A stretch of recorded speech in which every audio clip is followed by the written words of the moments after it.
मेरा नाम मनसूख है। मैं इरादाबाद शहर में न्यू लिबर्टी नाम के एक आलीशान होटल में लिफ्टमैन का काम करता हूँ। यह होटल शहर के पुराने कब्रिस्तान के नज़दीक ही बांधा गया है। ऐसा कहते हैं कि जब यह होटल खड़ा हुआ तब नज़दीक कब्रिस्तान होने के कारण होटल के मालिक को ये जगह बहुत सस्ते में मिली थी। होटल का मालिक भी भूत प्रेत ऐसी बातों पर विश्वास नहीं करता था। होटल में रहने आने वाले लोग में से किसी ने रात में कुछ अलग आवाज़ और परछाइयाँ देखने की वारदातें हुई थी ऐसे सुना है, पर किसी ने उस पर इतना ध्यान नहीं दिया था। मैं होटल के पास ही एक बस्ती में रहता हूँ। मेरी ड्यूटी हमेशा दोपहर 12 बजे से रात के 12 बजे तक रहती है। दूसरा लिफ्टमैन रात को 11:45 को मेरी जगह लेने को आ जाता है। रात में घर जाते वक्त मैंने भी कभी कभी ऐसी परछाइयाँ देखी है और कुछ आवाज़ें भी सुनी है। भगवान की दया है कि अब तक सही सलामत हो, पर हर रोज़ घर जाते वक्त डर तो लगा रहता है।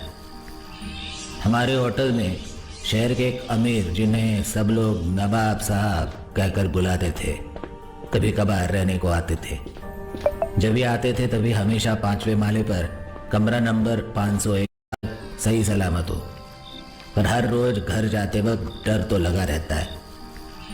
हमारे होटल में शहर के एक अमीर, जिन्हें सब लोग नवाब साहब कहकर बुलाते थे, कभी कभार रहने को आते थे। जब भी आते थे तभी हमेशा 5वें माले पर कमरा नंबर 501 में रहते थे, क्योंकि 5वीं मंजिल पर वो सिर्फ एक ही कमरा है और वो उन्हें बहुत पसंद था। होटल में वह कमरा हमेशा उनके लिए ही बुक रहता था। वे बहुत खुश मिजाजी आदमी थे।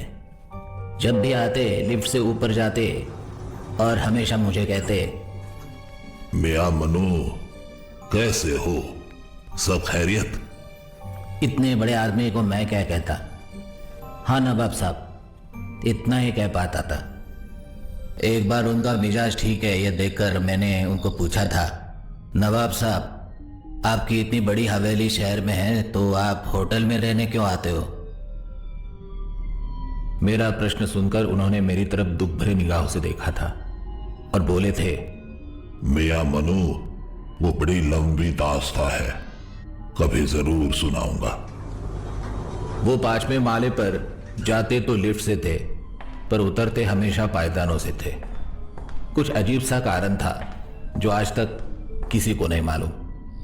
मुझे याद है पिछले साल आज ही के दिन वे होटल में आए थे।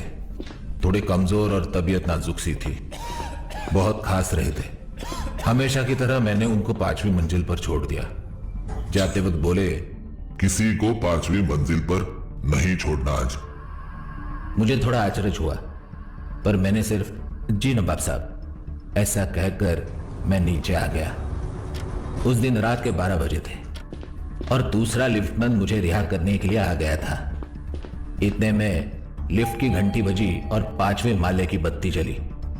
मुझे आश्चर्य हुआ क्योंकि नवाब साहब कभी उतरने के लिए लिफ्ट नहीं मंगाते थे, पर फिर मुझे लगा आज तबीयत ठीक नहीं तो शायद लिफ्ट मंगाई होगी। मैंने दूसरे लिफ्टमैन को उतरने को कहा और मैं 5वीं मंजिल चला गया। लिफ्ट का दरवाजा खुला तो नवाब साहब सामने ही खड़े थे। बदन पर नाइट ड्रेस और सर पर से शॉल ओढ़े हुए थे। वे अंदर आए और खड़े रह गए। आज हमेशा की तरह, मियां मनु, सब खैरियत, यह हमेशा का सवाल भी नहीं पूछा। मैंने लिफ्ट का बटन दबाया और लिफ्ट नीचे आने लगी। मैंने नवाब साहब को पूछा, नवाब साहब, तबीयत ठीक नहीं है तो इतनी रात कहाँ जा रहे हैं? नवाब साहब कुछ बोले नहीं। निचली मंजिल आ गई और दरवाजा खुला तो सामने दूसरा लिफ्टमैन खड़ा ही था। नवाब साहब दरवाजा खुलते ही निकल गए। दूसरा लिफ्टमैन मुझे कुछ पूछना चाहता था, पर इतने में 2 लोग सफेद कोट पहने हुए लिफ्ट के नजदीक पहुंच गए और उन्होंने मुझे 5वीं मंजिल पर लेकर जाने को कहा। क्योंकि नवाब साहब की सख्त हिदायत थी तो मैंने मना कर दिया। वे बोले, हम डॉक्टर हैं और हमें तुरंत बुलाया है, सीधे ऊपर ले चलो, सवाल मत करो। मैं और दूसरा लिफ्टमैन दोनों उन 2 डॉक्टरों को लेकर ऊपर गए। जैसे ही दरवाजा खुला वहां पर एक नर्स खड़ी हुई मिली। मैंने सोचा ये नर्स कब ऊपर आई। इतने में वो दो डॉक्टर नर्स के पास पहुंचे और उसमें से एक ने नर्स को पूछा, अब तबीयत कैसी है नवाब साहब की?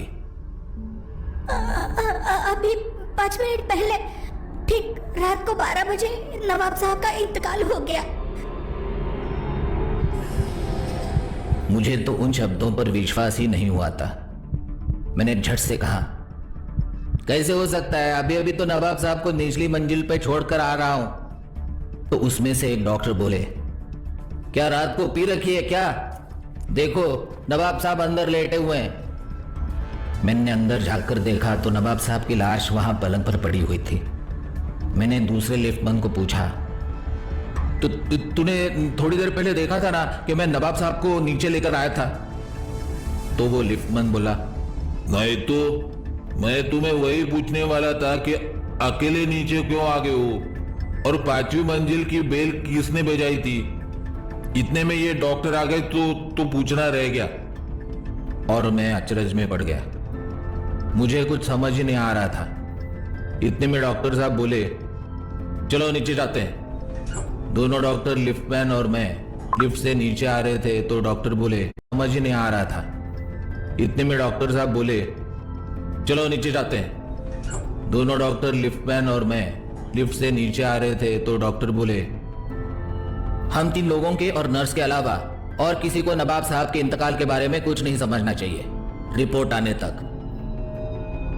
मैंने कहा, 3 लोग? तो वो दूसरा लिफ्टमैन बोला, तूने सच में पी रखी है? हम लिफ्ट में 3 नहीं तो कितने हैं? इतने में मुझे आवाज सुनाई दी, मियां मनु, सब खैरियत? आज घर जाते हैं। जाते जाते मैं मेरी पूरी कहानी तुम्हें सुनाता हूं। मैंने डर के मारे पीछे मुड़कर देखा तो उन दोनों डॉक्टरों में से एक मेरी तरफ देखकर बातें कर रहा था। मैं तो डर के मारे बेहोश हो गया। दूसरे दिन मुझे होश आया। मैंने देखा तो मैं अस्पताल में हूं। थोड़ी देर बाद अस्पताल में वही डॉक्टर सामने आया और पूछा, कल नवाब साहब के हवेली में कुछ अजीब वारदातें हुई, उसके बारे में कुछ पता है? लोग कह रहे हैं नवाब साहब न्यू लिबर्टी होटल के मनसुख नाम के लिफ्टमैन के लिए कुछ बंद लिफाफा छोड़कर गए हैं। आज उस वारदात को होके बराबर 1 साल हुआ, पर मैंने वो लिफाफा अभी तक नहीं खोला है। अभी भी जब भी ड्यूटी करके घर जाता हूँ तो कभी कभी एक हल्की आवाज कानों पर आती है और मुझे पूछती है, मियां मनु, सब खैरियत? अभी तक लिफाफा क्यों नहीं खोला?